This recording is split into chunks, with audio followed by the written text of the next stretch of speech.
আজকে কেন্দ্র উপজেলা জাতীয় পার্টির সাংগঠনিক সম্পাদক স্বেচ্ছাসেবক লীগ পলাশমূল ইউনিয়নের সম্মানিত সাধারণ সম্পাদক জসিম উদ্দিনের নেতৃত্বে, আমাদের কান্দি ইউনিয়নের ওয়ার্ড আওয়ামী লীগের সাংগঠনিক সম্পাদকের নেতৃত্বে আজকে অর্ধ শতাধিক নেতাকর্মী যোগদান করেছে।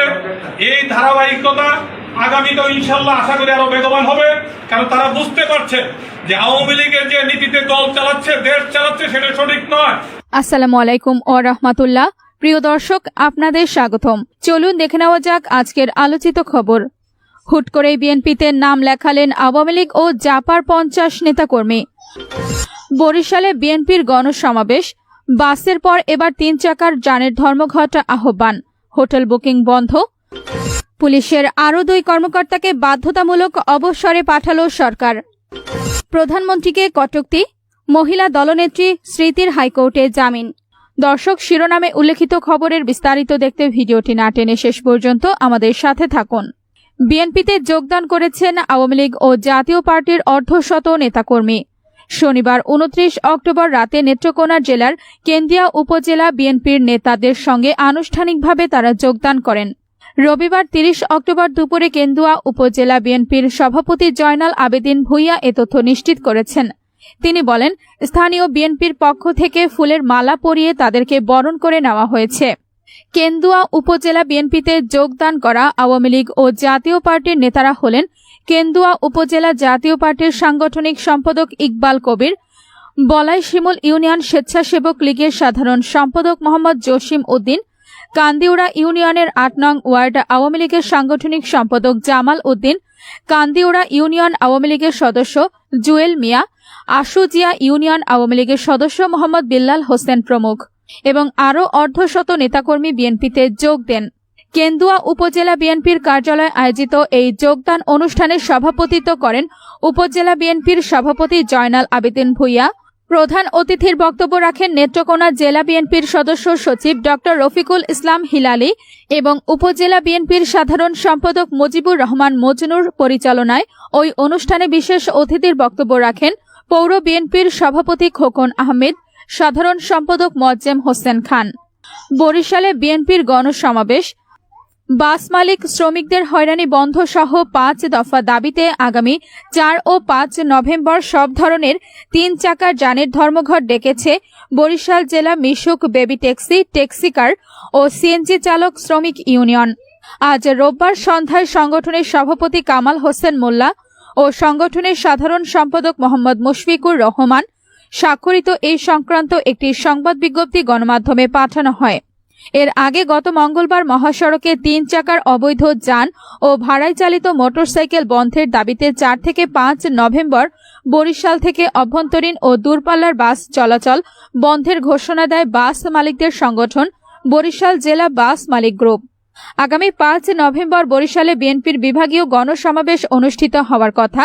বিএনপির নেতাকর্মীদের দাবি, বিএনপির বিভাগীয় গণসমাবেশ বানচাল করতেই চট্টগ্রাম, কুমিল্লা, ময়মনসিংহ, খুলনা ও রংপুরের মতো সরকারি দলের ইন্ধনে এই অপকৌশল নেওয়া হয়েছে।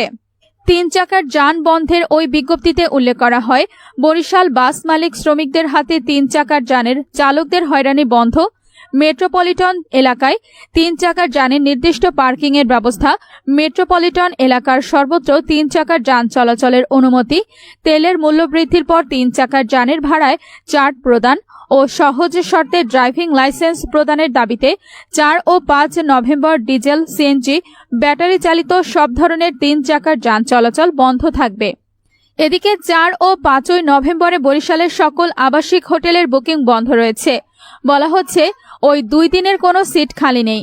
দাবি করা হচ্ছে বিএনপির সমর্থকরা আগেভাগে হোটেল বুকিং করেছেন, কিন্তু বাস্তবে এর সত্যতা মেলেনি। সূত্রের দাবি, তাদেরকেও এই 2 দিনের বুকিং না দিতে নির্দেশ দেওয়া হয়েছে। নগরীর হোটেল আলভির ব্যবস্থাপক মোহাম্মদ সোহরাব জানান, তার হোটেলে ওই 2 দিনের জন্য সব সিট অগ্রিম বুকিং করা হয়ে গেছে। অগ্রিম বুকিং এর ক্ষেত্রে নিরাপত্তা নিশ্চিতে সব নিয়মকানুন মানা হচ্ছে। এদিকে বরিশালে বিএনপির গণসমাবেশ হবে 5 নভেম্বর। এজন্য নগরের বঙ্গবন্ধু উদ্যানে এই সমাবেশ করার জন্য মেট্রোপলিটন পুলিশ কমিশনার ও জেলা প্রশাসকের কাছে অনুমতি চেয়ে পৃথক আবেদন করেছে মহানগর বিএনপি।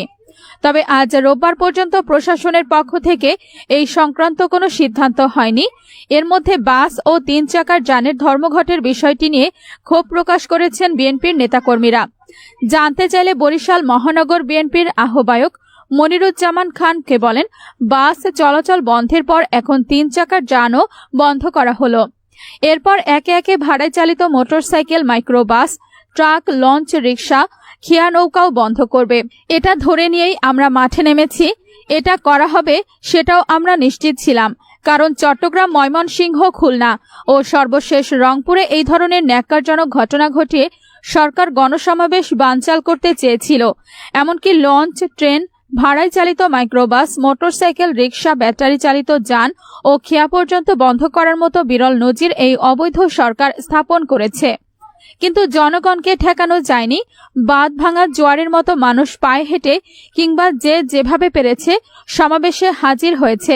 5 নভেম্বর বরিশাল জনসমুদ্রে পরিণত হবে। পুলিশের আরও 2 কর্মকর্তাকে চাকরি থেকে বাধ্যতামূলক অবসরে পাঠিয়েছে সরকার। আজ সোমবার স্বরাষ্ট্র মন্ত্রণালয়ের জননিরাপত্তা বিভাগ থেকে 2টি প্রজ্ঞাপনে তাদের অবসরের বিষয়টি জানানো হয়েছে। পুলিশের অবসরপ্রাপ্ত ওই 2 কর্মকর্তা হলেন সিআইডির অতিরিক্ত উপমহাপরিদর্শক মোহাম্মদ আলমগীর ও ট্যুরিস্ট পুলিশের অতিরিক্ত উপমহাপরিদর্শক মোহাম্মদ মাহবুব হাকিম। এই প্রজ্ঞাপনে বলা হয়, সরকারি চাকরি আইন 2018 সালের 57 নং আইন এর 45 ধারার বিধান অনুযায়ী জনস্বার্থে সরকারি চাকরি থেকে অবসর প্রদান করা হলো। এর আগে গত 18 অক্টোবর পুলিশ সুপার এসপি পদমর্যাদার 3 কর্মকর্তার চাকরির মেয়াদ শেষ হওয়ার আগে বাধ্যতামূলক অবসরে পাঠায় সরকার। তারা হলেন পুলিশের অপরাধ তদন্ত বিভাগের সিআইডি মির্জা আব্দুল্লাহেল বাকি ও মোহাম্মদ দেলোয়ার হোসেন মিয়া এবং পুলিশ সদর দপ্তরের police super T R Mohammad Shahidullah Chowdhury. তাদের মধ্যে মির্জা আব্দুল্লাহেল বাকি 15তম ব্যাচের কর্মকর্তা এবং অন্য 2 জন 12তম ব্যাচের। প্রধানমন্ত্রী শেখ হাসিনাকে নিয়ে ফেসবুকে আপত্তিকর পোস্ট দেওয়ার অভিযোগে দায়ের করা মামলায় রাজবাড়ীর মহিলা দলের নেত্রী সোনিয়া আক্তার স্মৃতিকে অন্তর্বর্তীকালীন জামিন দিয়েছে হাইকোর্ট। সোমবার বিচারপতি মোহাম্মদ আকরাম হোসেন চৌধুরী ও বিচারপতি শাহেদ নূর উদ্দিনের হাইকোর্ট বেঞ্চ এই আদেশ দেন। এদিন আদালতে জামিন আবেদনের পক্ষে শুনানিতে ছিলেন সিনিয়র আইনজীবী অ্যাডভোকেট এজে মোহাম্মদ আলী, সাথে ছিলেন ব্যারিস্টার কায়সার কামাল সহ আরও অনেকে। এর আগে প্রধানমন্ত্রী শেখ হাসিনাকে নিয়ে ফেসবুকে কটূক্তিমূলক পোস্ট দেয়ায় রাজবাড়ীর মিজানপুর ইউনিয়ন আওয়ামী লীগের বিজ্ঞান ও প্রযুক্তি বিষয়ক সম্পাদক শামসুল আরিফিন চৌধুরী রাজবাড়ী সদর থানায় মামলা করেন।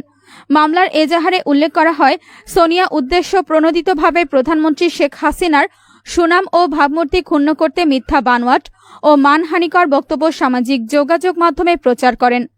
তার সেই অভিযোগের ভিত্তিতে গত 4 অক্টোবর রাতে স্মৃতিকে গ্রেফতার করে পুলিশ। পরে আদালত তাকে জামিন না দিয়ে কারাগারে পাঠান। এরপর তিনি জামিন চেয়ে হাইকোর্টে আবেদন জানান। জানা যায়, সোনিয়া আক্তার স্মৃতি রাজবাড়ী জেলা মহিলা দলের একজন কর্মী এবং রাজবাড়ী ব্লাড ডোনার্স ক্লাব নামে একটি স্বেচ্ছাসেবী সংগঠনের প্রতিষ্ঠাতা। তিনি 2 সন্তানের জননী। তার স্বামী খোকন আহমেদ সৌদি প্রবাসী।